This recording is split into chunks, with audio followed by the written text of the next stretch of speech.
And just like that, the 12-hour knitting marathon is complete. I've been knitting from 7:30 a.m. till 7:30 p.m. G'day there, my name is Brendan. I'm the creator of Knitwits and Yarns, and welcome to my 12-hour knitting marathon. So it's currently 5 a.m. at the moment. I'm about to drop my girlfriend at work and then head for a run. So I'll probably be back by about 7 a.m. and then I'll start on my 12-hour, fingers crossed, knitting marathon. So at the moment I am knitting a cable jumper. I'll show you that when we get back, but I am just on the stocking stitch of this jumper. So the jumper will split at the chest and have the cable just at the chest. So at the moment I've just kind of gotten past the rib stage, and then I am just stocking stitch all the way up to the underarms. About there, I will give you hourly updates of my progress, what I've been getting up to for the day. Come along for the journey. I don't know what to expect, and hopefully it's a good one. I've just made it back home. I'm pretty sweaty and tired. We did 10Ks around the town with the running club, so that was pretty good. I have my project right here. So this is how much I've done so far, and for the next 12 hours I am going to keep knitting this. I think I have to get to around 45 to 50 centimeters, and that will bring me just below the underarms, and then after the underarms I have to do the cable, but I haven't really designed that yet. So if I do get to that part, I might have to take a quick break to start designing and figuring all that out. But I'm going to use stitch markers to indicate every hour how much I've done. I don't know how much I'm going to do. I have to get ready now, have something to eat, just fuel my body, and then get onto the beanbag and start knitting for the day. We're here, we're live and ready to go. Got my water next to me, got some muesli for my first snack, got some fruits in the bowl, and obviously my knitting. So I'm probably going to spend the first hour or two on the beanbag, just decompress, relax a little bit, and then probably head outside, enjoy, I guess, the nice fresh air outside. I have the knitting here. I'd love to know how much you think I'm going to be able to knit, so drop that in the comments. At the moment, this one has been measured at 20 centimeters or 19 centimeters. So I've already done 19 centimeters, about 8 inches of this. I'm going to put my first marker down, hit this first hour, and get back to you at about 8:30. It's 8:30 now, so I've just enjoyed my first hour on the needles, and I got 12 rows done. So I'll grab the camera now and I'll show you a bit more of a closer look at the yarn that I'm using and what I'm knitting. This is a look at the wool and my garment that I'm knitting. The wool is We Are Knitters baby alpaca, so it's 100% alpaca. I'm using 5mm needles for this one. The yarn's a little bit thinner for what I'll typically use with 5mm needles, but when you block it, it does puff out a lot more. So it does have that nice, soft, fluffy texture. It just makes it a little bit more fiddly to knit with when you are knitting. So normally I would use probably a thicker yarn for 5mm needles, and this is how much we've done. So the longer I talk, the less time I knit. So I'm going to get straight back into it for hour number 2. Now, hour 2 in the bag. We've just ticked over to 9:30. Obviously, being seated or knitting for so long, it's going to have a little bit of a toll on my body. So I try and do a few stretches, say a couple times every hour, especially on the back. I've also been stretching my legs because of the run, and I will do a bit of a close-up on my actual knitting style. I think the way that I knit is pretty ergonomical. I think that's the word. So I find that my wrists don't get sore really at all, just because I'm not really putting any stress or strain on my hands. So I'll probably do the close-up probably next hour at the 10:30 mark, and just show you how I do knit.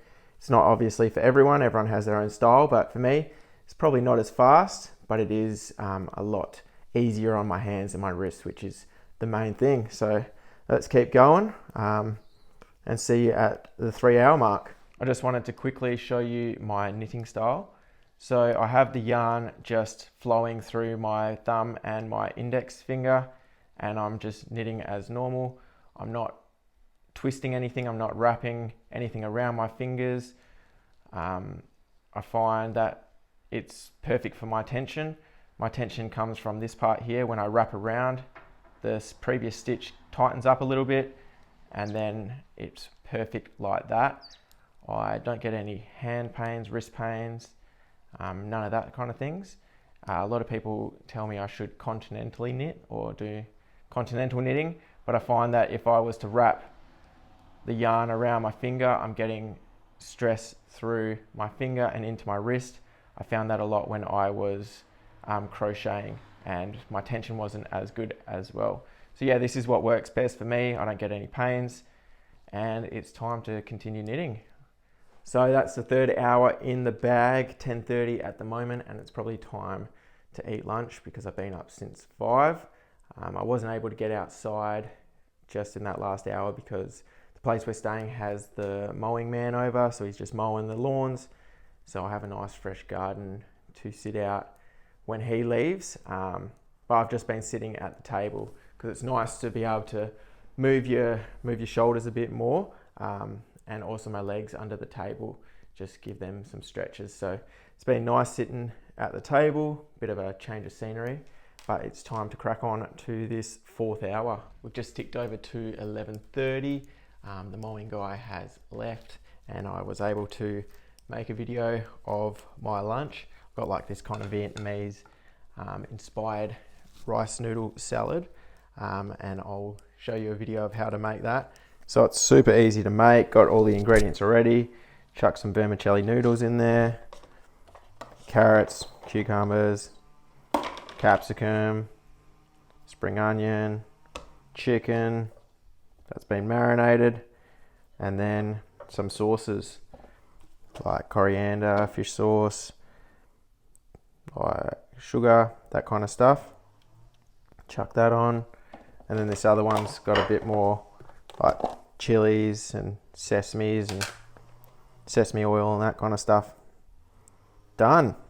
That's real fresh and delicious, so I'm looking forward to eating that now and continuing on into hour 5, I think, so third the way there, and I've done quite a fair bit. So next hour I'll show you how much I've done.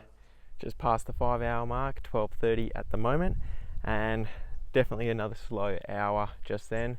Had to have lunch, had to clean my dishes because I don't want to get in trouble. I'm smarter than that.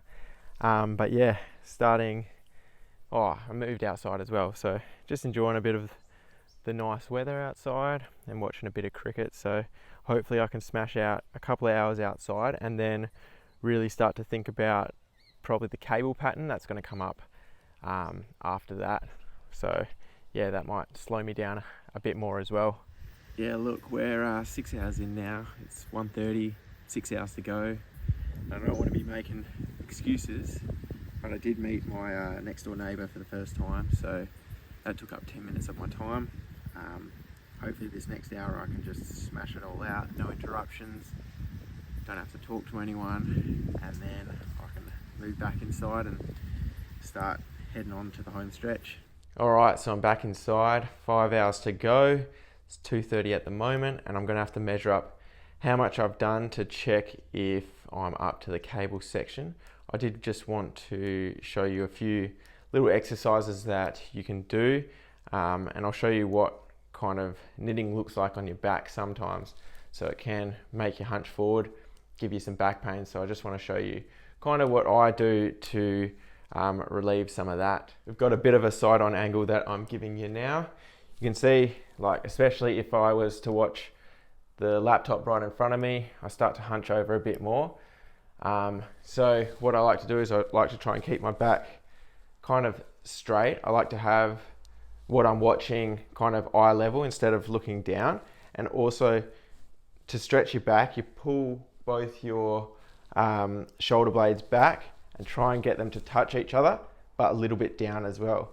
So you're kind of just engaging that part of your back, because you're going to be compensating when you start hunching over and you're not engaging that side of the back. So it's kind of what I learnt from the physio, and that helps to kind of relieve the pain.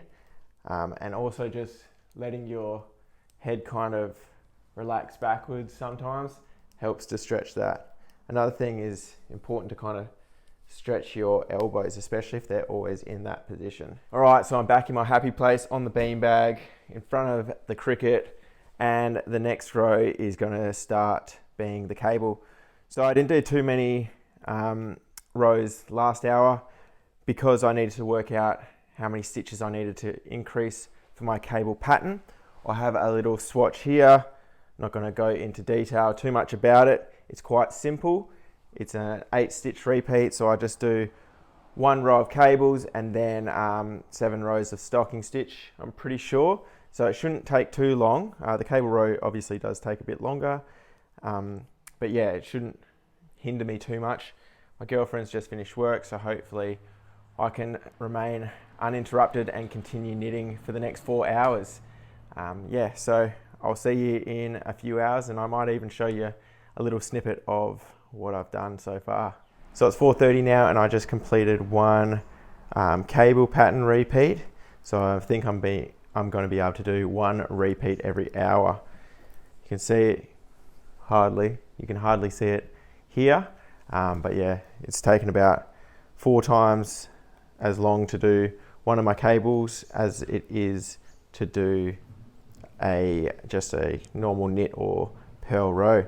So let's get stuck back into that, and I'll probably be able to get another 3 repeats in by the time the marathon is over. Turns out my cable pattern is actually 6 rows, not 8 rows. So about 40 minutes into my next hour, it had to be taken back a couple of rows. So I guess that's good to figure that out now, and it's also going to make the other rows a bit quicker. So 2 hours left. Cable's coming along nicely, and we'll just crack on.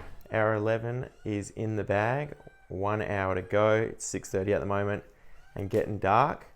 So I'll just finish this last hour and then get back to you with the lucky last.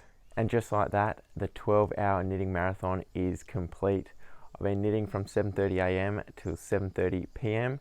It's getting dark, so it's best to call it a night. I will show you in better detail how much I actually got done. This is pretty much it. I'll do some maths on how many stitches I've done, how many centimeters I've done. But yeah, that was pretty much 12 hours of absolute solid knitting. Yeah, and it's probably best to head to bed very shortly. It's the day after my 12-hour knitting marathon, and I just want to recap, go over a few numbers about what I've learnt, and just how I'm feeling. So overall, I'm feeling pretty drained. That was a long time to just knit and focus just on knitting, but I am feeling very accomplished, I guess. I wasn't on my phone as much as I normally am, which is great.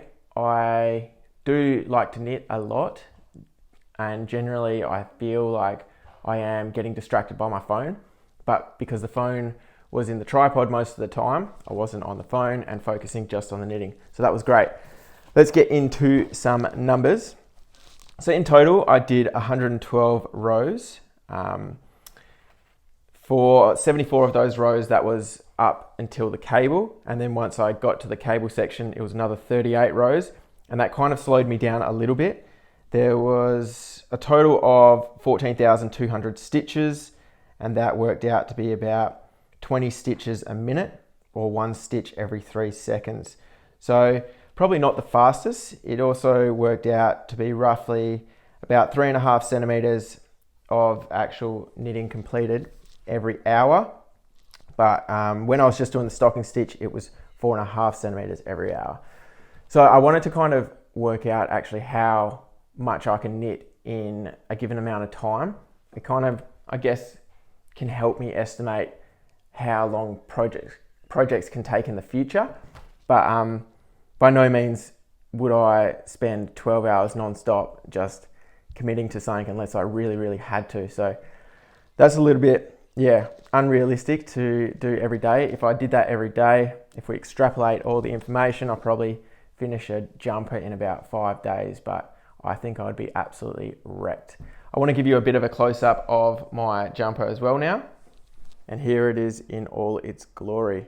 So I use the stitch markers to indicate each hour. So hour 1, 2, 3, 4, 5, 6, 7, 8, 9, 10, 11, and last one, 12.